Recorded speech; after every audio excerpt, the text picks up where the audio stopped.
नमस्कार प्यारे विद्यार्थियों, अ वेरी गुड मॉर्निंग। बहुत बहुत स्वागत है आपका डिजिटल प्लेटफॉर्म पे। आज से हम अपनी साइंस की सीरीज शुरू करने जा रहे हैं। उसमें हम सबसे पहले बायोलॉजी के बारे में बात करते हैं। तो मैं अपने टॉपिक की हेडिंग लगा लेता हूँ, बायोलॉजी।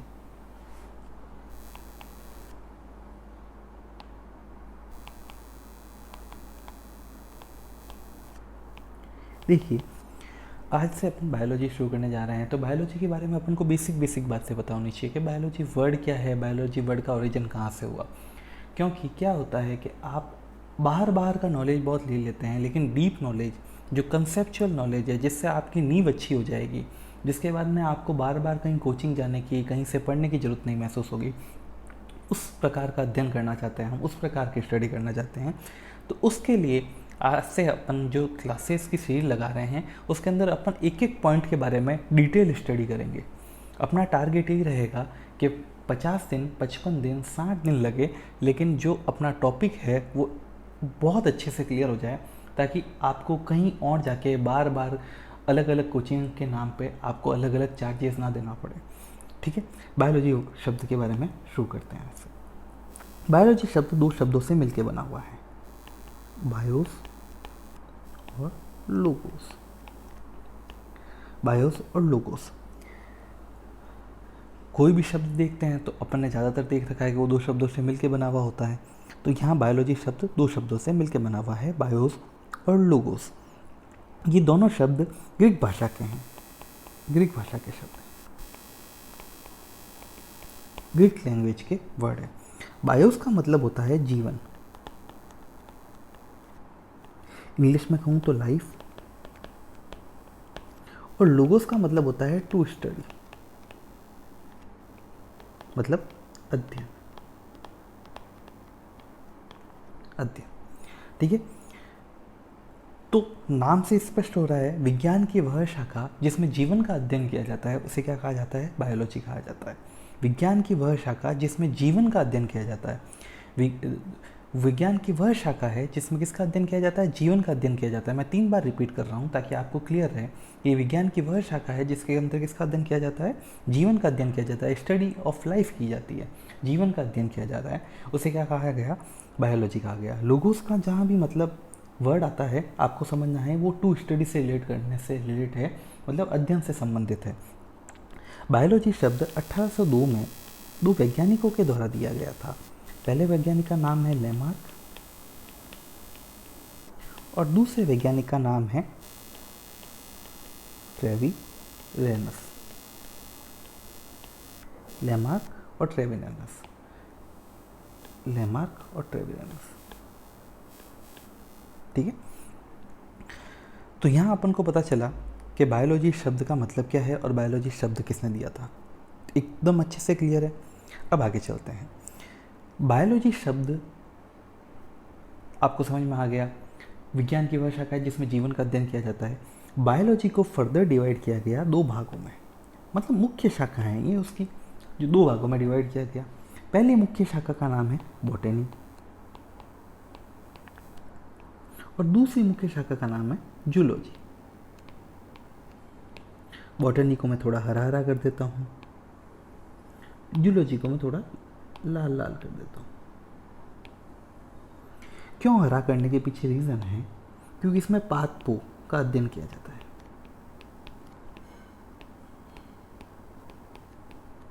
किसका अध्ययन किया जाता है? पादपों का अध्ययन। इसमें किसका अध्ययन किया जाता है? जंतुओं का अध्ययन किया जाता है। इसमें किसका अध्ययन किया जाता है? जंतुओं का अध्ययन किया जाता है। तो बॉटनी में पादपों का अध्ययन, जूलॉजी में जंतुओं का अध्ययन। अब बॉटनी वर्ड के ओरिजिन के ऊपर बात करेंगे। बॉटनी वर्ड ग्रीक वर्ड से ही आया है। ग्रीक वर्ड है बॉटनी, BOTA। इस वर्ड से इसका ओरिजिन हुआ है। इस वर्ड के बारे में बात करते हैं। इसका मतलब होता है हर्ब, हर्ब का मतलब है शाक। इस वर्ड के आगे और चलते हैं। ये बॉटनी जो ग्रीक भाषा का शब्द है, वो एक और शब्द का व्युत्पन्न है। उस शब्द का नाम है बॉस्किन।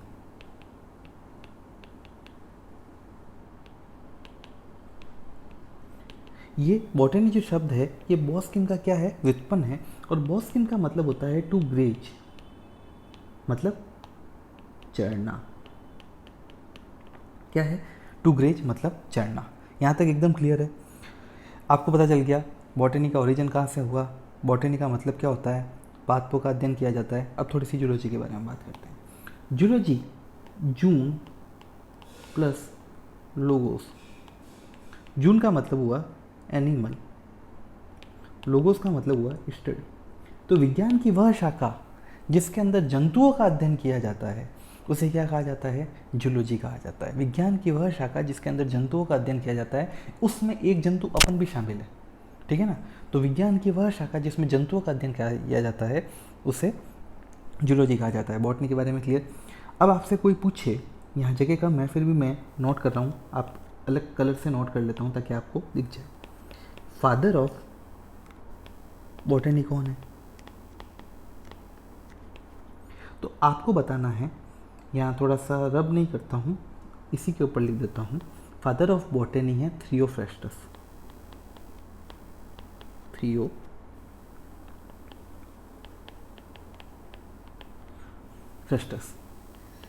ठीक है, क्लियर है यहाँ तक?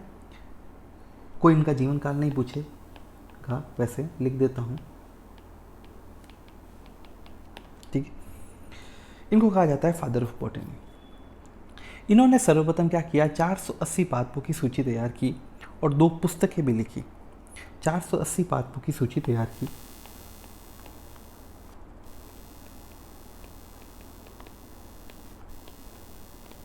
सूची तैयार की। नेक्स्ट पेपर लेना पड़ेगा, बहुत ज़्यादा हो गया इसके ऊपर।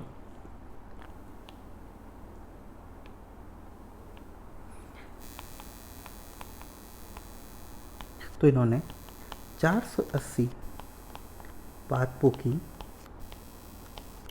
सूची तैयार की,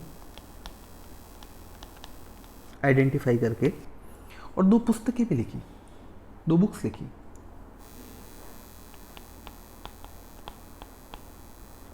जिसमें पहली बुक्स का नाम है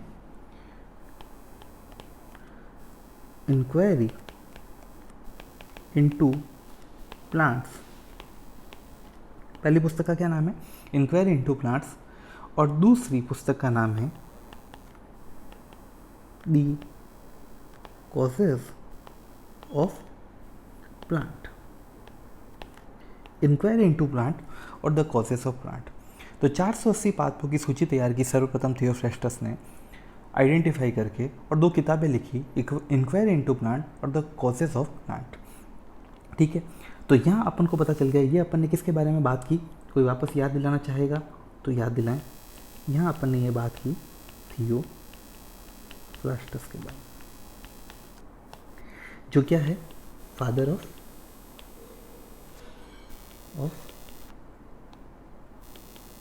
बॉटनी, जो क्या है, फादर ऑफ बॉटनी है। क्लियर है यहाँ तक बात? अब सेम टू सेम अपन बात करते हैं जूलॉजी के बारे में। पता चल गया जूलॉजी वर्ड 2 वर्डों से मिलकर बना है, जून प्लस लोगोस, मतलब जंतुओं का अध्ययन किया जाता है। फादर ऑफ जूलॉजी, अगर आपसे कोई पूछ ले एग्जाम में तो आपको बताना है वो है अरस्तु। कौन है? अरस्तु। फादर ऑफ बॉटनी आपको पता चल गया कौन है। अब फादर ऑफ आपसे कोई जूलॉजी पूछ ले तो आपको बताना है फादर ऑफ जूलॉजी कौन है, अरस्तु। इंग्लिश में एरिस्टोटल,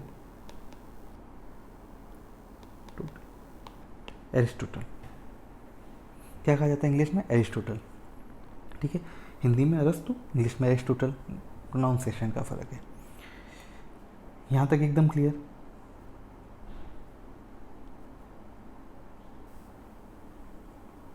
आगे चलते हैं। किसी को यहाँ तक कोई डाउट नहीं होना चाहिए, बेसिकली मुझे ऐसा लगता है यहाँ तक किसी को कोई डाउट ऐसा कुछ है नहीं जो या इसमें डाउट हो। आगे चलते हैं, नेक्स्ट पेपर लेते हैं। जो आज अपना टॉपिक है उसको अपन शुरू करते हैं। अपना टॉपिक रहेगा आज सेल।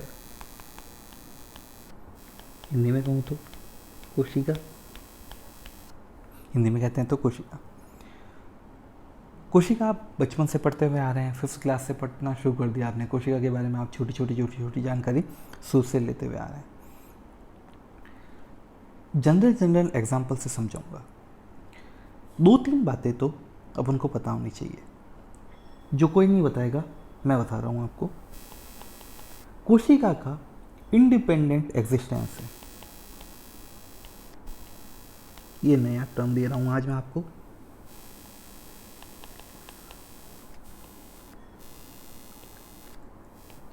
क्या है इंडिपेंडेंट एग्जिस्टेंस? मतलब स्वतंत्र रूप से जीवित रह सकती है, ठीक है ना, इंडिपेंडेंट एग्जिस्टेंस है, ठीक है। दूसरा point, performing the essential function of life. पहली बात पता चल गई कि कोशिका का हमेशा कैसा होता है, इंडिपेंडेंट एग्जिस्टेंस होता है, और performing the essential function of life. क्या करती है? जिंदगी के जो असेंशियल फंक्शन है, जीवन के जो असेंशियल फंक्शन है, वो परफॉर्म करती है। कौन करती है? कोशिका करती है। ये 2 पॉइंट अभी के लिए सिर्फ आप सुन लीजिए। मुझे पता है अभी आपको ये समझ में नहीं आएंगे, आप सोच रहे होंगे सर ये क्या पढ़ा रहे हैं, या तो हमने आज तक नहीं पढ़ा। शुरू करते हैं छोटी छोटी बातों से।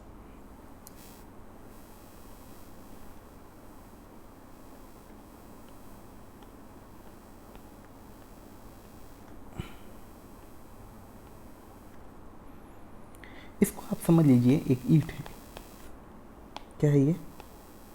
ईंट, ठीक है। ये ईंट है। जब ईंट इकट्ठी होती है, जैसे ये 1 ईंट, ये 2 ईंट, ये 3 ईंट, ये 4 ईंट, ये 5 ईंट, ये 6 ईंट, ऐसे बहुत सी ईंट्स इकट्ठी होती है, तो उससे क्या बन जाती है? एक दीवार बन जाती है। और दीवारें जब इकट्ठी होती है तो एक कमरा बन जाता है। कमरे जब इकट्ठे होते हैं तब एक घर बन जाता है। वैसे ही इस ईंट को आज आप एक कोशिका समझिए, ठीक है। इस ईंट को आप एक कोशिका समझिए। जब सेल इकट्ठी होती है, ठीक है, जब सेल, एक सेल मतलब एक ईंट, जब सेल इकट्ठी होती है, तो सेल जब इकट्ठी होती है तो उससे क्या बनता है? टिश्यू बनता है। क्या बनता है? उत्तक बनता है। उत्तक जब इकट्ठे होते हैं तो उससे क्या बनता है? ऑर्गन बनता है। अंग जब इकट्ठे होते हैं तो अंग, ऑर्गन, जैसे ध्यान से सुनिए, हाथ की कोशिकाएं इकट्ठी हुई, ठीक है, तो उससे उत्तक बना। उत्तक जब आपस में इकट्ठे हुए तब ये क्या बना? अंग बना। अंग क्या बना? हाथ बना। हाथ, ये क्या हुआ? एक हाथ क्या है? अंग हुआ, ठीक है। अंग जब आपस में जुड़ते हैं तब क्या बनता है? सिस्टम बनता है, तंत्र बनता है। और तंत्र जब आपस में जुड़ते हैं तब क्या बनती है? बॉडी बनती है, शरीर बनता है। क्या बनता है? शरीर बनता है। वापस समझा देता हूँ। कोशिकाएं जब आपस में जुड़ती है तब क्या बनता है? उत्तक। उत्तक जब आपस में जुड़ते हैं तब क्या बनता है? अंग। अंग जब आपस में जुड़ते हैं तब क्या बनता है? सिस्टम। और सिस्टम जब आपस में जुड़ता है तो क्या बनता है? बॉडी बनती है। क्लियर है यहाँ तक? यहाँ तक मुझे लगता है किसी को कोई डाउट नहीं होना चाहिए। सेल, टिश्यू, ऑर्गन, सिस्टम, और सिस्टम से बॉडी। जब सारे सिस्टम मिल जाते हैं, सारे सिस्टम मतलब reproductive system, skeletal system, nervous system, ये सारे सिस्टम जब मिल रहे हैं तब क्या डेवलपमेंट हो रहा है? बॉडी। तो इनकी जो बेसिक यूनिट हुई वो क्या हुई? सेल हुई। यह क्या हुई? Basic unit. मतलब एक ईंट की आवश्यकता क्या है? एक ईंट एक घर निर्माण में क्या है? बेसिक यूनिट है। अगर जोधपुरी है तो चित्र का भाटा क्या है? एक बेसिक यूनिट है। वो घर निर्माण की बेसिक यूनिट हुई। जब वो यूनिटें जब आपस में मिलेगी तब दीवार बनेगी। उस दीवार को आप एक टिश्यू समझ लीजिए। जब वो सारी दीवारें आपस में जुड़ जाएगी तो एक क्या कमरा बनेगा। कमरे को आप अंग समझ लीजिए। जब ये सारे अंग आपस में जुड़ जाएंगे तब क्या बनेगा? सिस्टम बनेगा। उसे आप तंत्र समझ लीजिए। और जब सारे सिस्टम आपस में एक दूसरे से जुड़ के अच्छे से फंक्शन करेंगे तब एक घर तैयार होगा, एक बॉडी तैयार होगी, ठीक है ना। तो इसको मैं इस तौर पे समझा रहा हूँ, ठीक है। तो आपको एक बात यहाँ समझ में आ गई कि कोशिका शरीर की आधारभूत इकाई है। The basic unit of life is cell. The basic unit of life is cell. कोशिका शरीर की आधारभूत इकाई है। क्लियर है यहाँ तक बात? ये आपको क्रम भी याद हो गया होगा। अब प्रत्येक जीव की निर्माणकारी व क्रियात्मक इकाई भी क्या है? कोशिका है। निर्माणकारी मतलब बना किससे है? कोशिका से मिलकर बना है। ये हाथ बनाया तो किससे बना है? कोशिका। नाक बनाया तो किससे मिलकर बना है? कोशिका। चेहरा बनाया तो किससे मिलकर बना है? कोशिकाओं से मिलकर बना हुआ है। जब कोशिकाएं इकट्ठी हुई तब टिश्यू बना, टिश्यू इकट्ठे हुए तब क्या बना? अंग बना, अंग जब इकट्ठे हुए तो तंत्र बना, तंत्र इकट्ठे हुए जब क्या बना? शरीर बना। तो ये क्या है? निर्माणकारी इकाई है।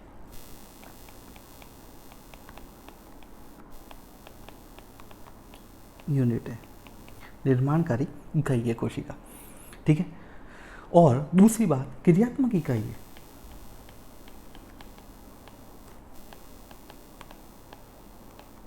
क्रियात्मक का मतलब होता है फंक्शनल यूनिट है।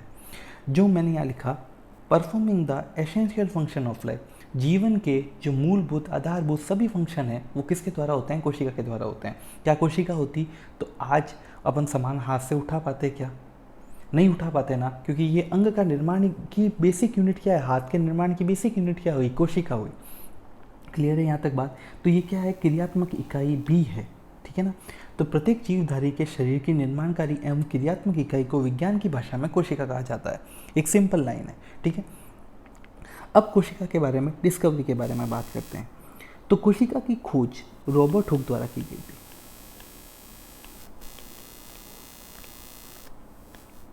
हुक द्वारा की गई थी। ईयर था 1665। ठीक है। नेक्स्ट पेज ले लेता हूँ, अच्छे से समझा पाऊंगा।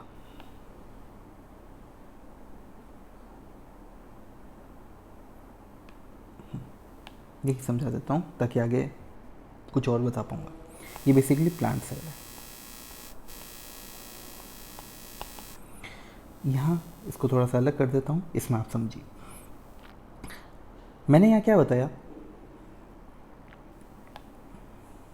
ध्यान से सुनिए। रॉबर्ट हुक द्वारा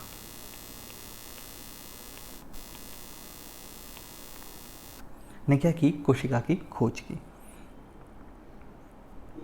किसमें की? ईयर था 1665। किसमें की मतलब ईयर नहीं था, थोड़ा मैं सोचने लग गया था। 1665। तो बोतल की कॉर्क होती है, बोतल देख रखी है आपने, उसकी कॉर्क। इस कॉर्क का एक बारीक टीएस का अध्ययन किया, ट्रांसफर सेक्शन का अध्ययन किया। इसकी एक स्लाइड काटी और उसको माइक्रोस्कोप से देखा या उसका अध्ययन किया, बारीक परिच्छेद का अध्ययन किया। उसके अंदर उसने जब देखा तो उसको उसके अंदर कुछ कोश मिले, जिसको कहता हूँ हिंदी में प्रकोष्ठ। प्रकोष्ठ मिले। परिच्छेद का अध्ययन किया, उसके अंदर उसको प्रकोष्ठ मिले। वो प्रकोष्ठ इस आकार के थे।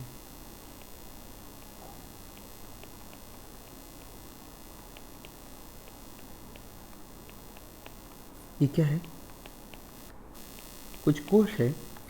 मतलब कॉर्क लिया, कॉर्क को काटा, कॉर्क को काट के उसका स्टडी किया तो उसके अंदर उसने देखा, बारीक अध्ययन किया तो उसने उसको उसके अंदर देखा कि ऐसे ऐसे उसको कुछ कोश दिखाई दे रहे हैं। मधुमक्खी के छत्ते समान संरचना।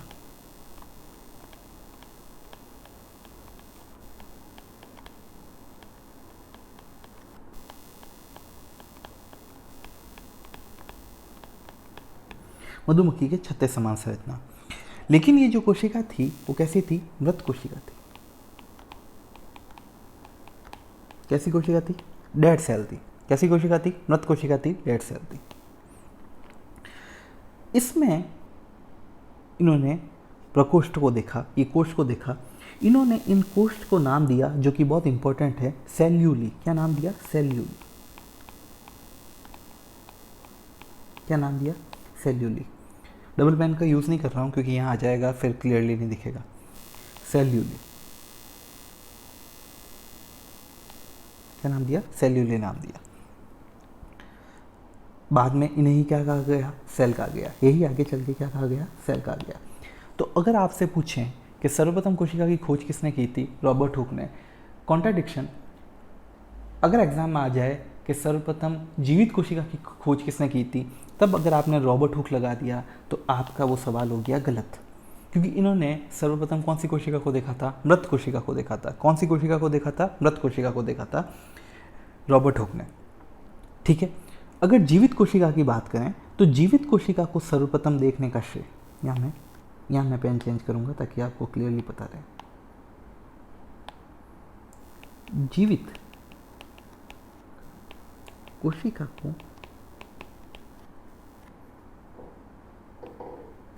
को सर्वप्रथम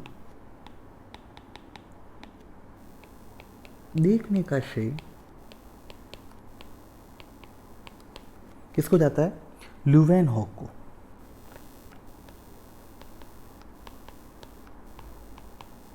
जीवित कोशिका को सर्वप्रथम किसने देखा, ल्यूवेनहॉक ने देखा। अगर आपसे पूछें जीवित कोशिका को सर्वप्रथम किसने देखा, ल्यूवेनहॉक ने देखा। अच्छा, इन्होंने ये कोष को क्या नाम दिया था, सेल्यूली, इन्होंने इसको नाम दिया एनिमलक्यूली।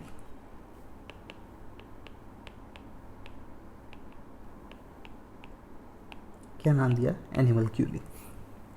उन्होंने क्या नाम दिया, सेल्यूली, इन्होंने क्या नाम दिया, एनिमलक्यूली। क्लियर है यहाँ तक बात, किसी को कोई डाउट नहीं। आगे बढ़ें, प्लांट सेल थोड़ा मैं आगे बढ़ाऊंगा, लेकिन अभी सेल के अंदर मेरे को थोड़ा टाइम लगेगा क्योंकि मैं एक एक चीज़ को बहुत डिटेल में पढ़ाना चाह रहा हूँ। तो रॉबर्ट हुक से अपन को पता चल गया सेल्यूली, और ल्यूवेनहॉक से अपन को पता चल गया एनिमलक्यूली। ल्यूवेनहॉक बेसिकली हॉलैंड के निवासी थे और पूरा नाम है एंटोन वॉन ल्यूवेनहॉक। क्या नाम है, एंटोन वॉन ल्यूवेनहॉक। ठीक है, क्या नाम दिया इन्होंने, एनिमलक्यूली नाम दिया। क्लियर है यहाँ तक, किसी को किसी प्रकार का डाउट नहीं। अब आज के एक और इम्पोर्टेंट टॉपिक के बारे में बात करते हैं जो एग्ज़ाम की दृष्टि से भी बहुत इंपॉर्टेंट है और आपके फ्यूचर की दृष्टि से भी बहुत इंपॉर्टेंट है। उस टॉपिक के बारे में अपन बात करते हैं। नेक्स्ट पेपर लेता हूँ। अपन बात करते हैं कोशिका सिद्धांत के बारे में, सेल थ्योरी के बारे में।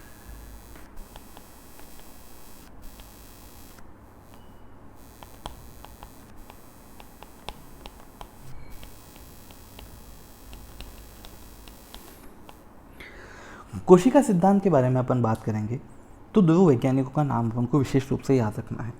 पहला वैज्ञानिक का नाम है स्लाइडन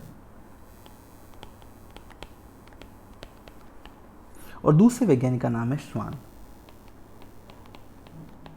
पहले वैज्ञानिक का नाम है स्लाइडन और दूसरे वैज्ञानिक का नाम है श्वान। स्लाइडन 1838, श्वान 1839। स्लाइडन 1838, श्वान 1839। स्लाइडन के बारे में अगर अपन बात करें तो स्लाइडन प्लांट टिश्यूज के ऊपर स्टडी कर रहे थे। किसके ऊपर स्टडी कर रहे थे, पादप उत्तक के ऊपर।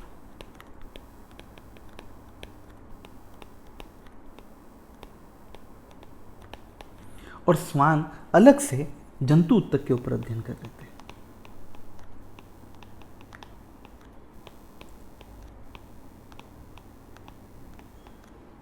तो स्लाइडन किसके ऊपर अलग से कहीं बैठ के प्लांट के ऊपर अध्ययन कर रहे हैं, श्वान कहीं से अलग बैठ के जंतु उत्तक पर अध्ययन कर रहे हैं। ये 1838 में कर रहे हैं, ये 1839 में कर रहे हैं। फिर ये दोनों ने अध्ययन से ये पाया कि दोनों ने अध्ययन से एक जो कॉमन बात पता चली कि दोनों के शरीर कोशिकाओं वो उनके प्रोडक्ट से मिलके बने हुए हैं। कोशिका और कोशिका आपस में मिलके इकट्ठी हुई तो उनसे जो प्रोडक्ट बने उनसे मिलके बने हुए हैं। इसको उन्होंने नाम दिया सेल थ्योरी। तो दोनों ने साथ मिलकर एक थ्योरी प्रेजेंट की, उसे नाम दिया गया क्या, सेल थ्योरी। दोनों ने जो रिसर्च का काम किया वो अलग अलग किया, लेकिन दोनों के कंक्लूजन सेम थे। दोनों के कंक्लूजन ये थे कि दोनों कोशिकाओं, दोनों के शरीर मतलब पादप का भी हो या जंतु का भी हो, दोनों किससे मिलके बने हुए हैं, कोशिकाओं से मिलके बने हुए हैं या इनके उत्पादों से मिलके बने हुए हैं। इसको नाम दिया गया सेल थ्योरी। क्या नाम दिया गया, सेल थ्योरी। क्लियरली बात है यहाँ, एकदम क्लियर। तो अगर आपसे एग्जाम में पूछे कोशिका सिद्धांत किसके द्वारा दिया गया तो आपको बताना है कोशिका सिद्धांत स्लाइडन और श्वान द्वारा दिया गया। स्लाइडन ने पादप उत्तक पर अध्ययन किया था, श्वान ने जंतु उत्तकों के ऊपर अध्ययन किया था। तो उन्होंने मिलकर एक सिद्धांत दिया जिसके अनुसार कि भले पादप हो या जंतु हो, दोनों का जो शरीर है वो कोशिकाओं एवं उनके उत्पादों से मिलकर बना हुआ है। इसे उन्होंने नाम दिया सेल थ्योरी। अब इसके अंदर एक और इम्पोर्टेंट बात, अभी सेल थ्योरी, सेल कंसेप्ट खत्म नहीं हुआ है, इसके अंदर बहुत सी बातें आती है, इंक्लूड होती है। अभी आप ये मत सोचना कि सेल थ्योरी खत्म हो चुका है, उसके लिए मुझे नेक्स्ट पेज लेना पड़ेगा।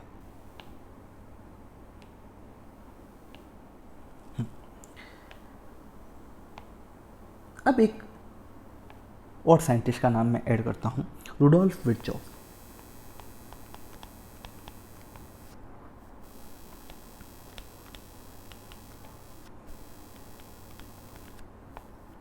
ठीक है, कोई रुडोल्फ विर्चॉफ लिखता है, कोई रुडोल्फ विर्चॉफ लिखता है।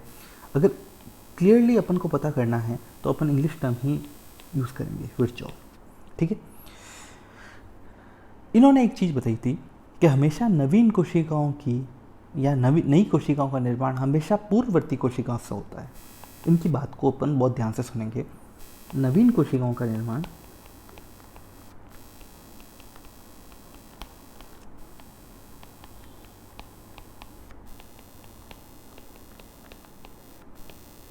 पूर्ववर्ती कोशिकाओं से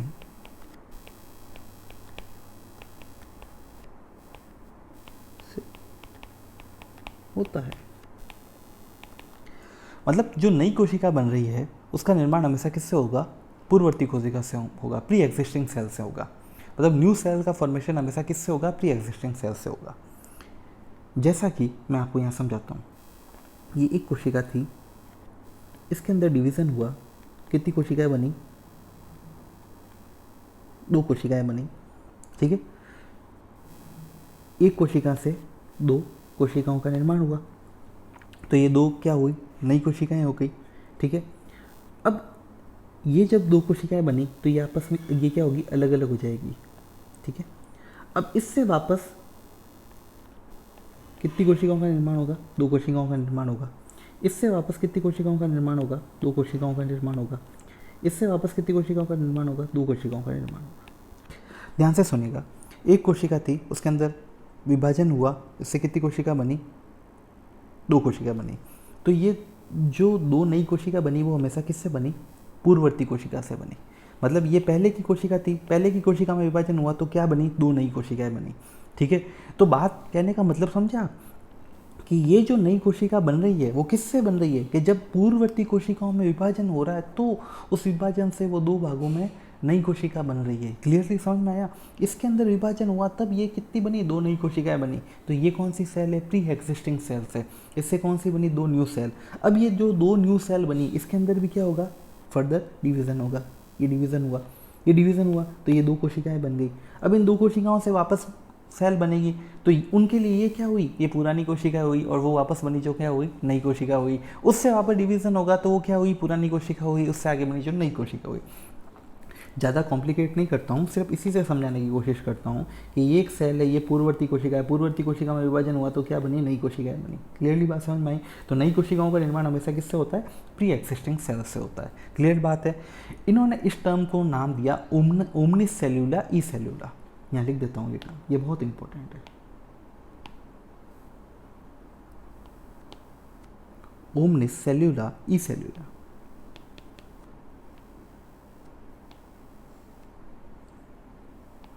ई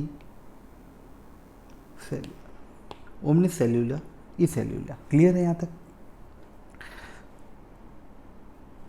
आगे चलते हैं, इसके बारे में और बात करते हैं। कोशिका सिद्धांत की और क्या क्या बातें थी उसके बारे में बात करते हैं।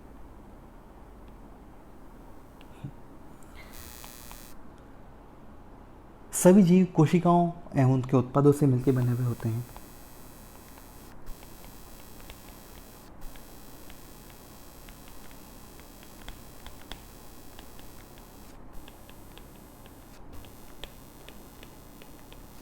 उनके उत्पादों से बने होते हैं।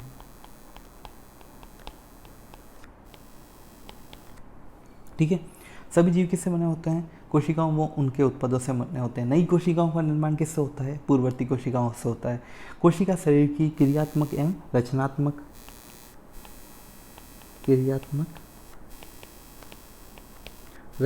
इकाई है।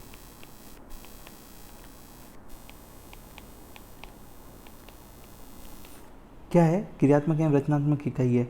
कोशिका में जीव के आनुवांशिक गुण निहित रहते हैं। पीढ़ी दर पीढ़ी जीवन के कंटिन्यूटी का संचलन कोशिका द्वारा होता है। ठीक है, एकदम क्लियर है यहाँ तक?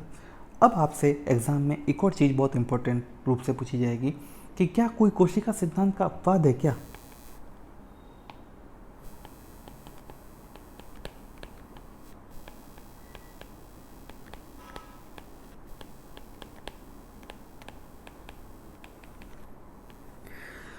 तो ये वाला जो क्वेश्चन है वो आपको मुझे कमेंट बॉक्स में बताना है, पढ़ के बताना पड़ेगा, आपको मेहनत करनी पड़ेगी, लेकिन आपके लिए बहुत अच्छा होगा कि आप उस टॉपिक को थोड़ा और समय देंगे।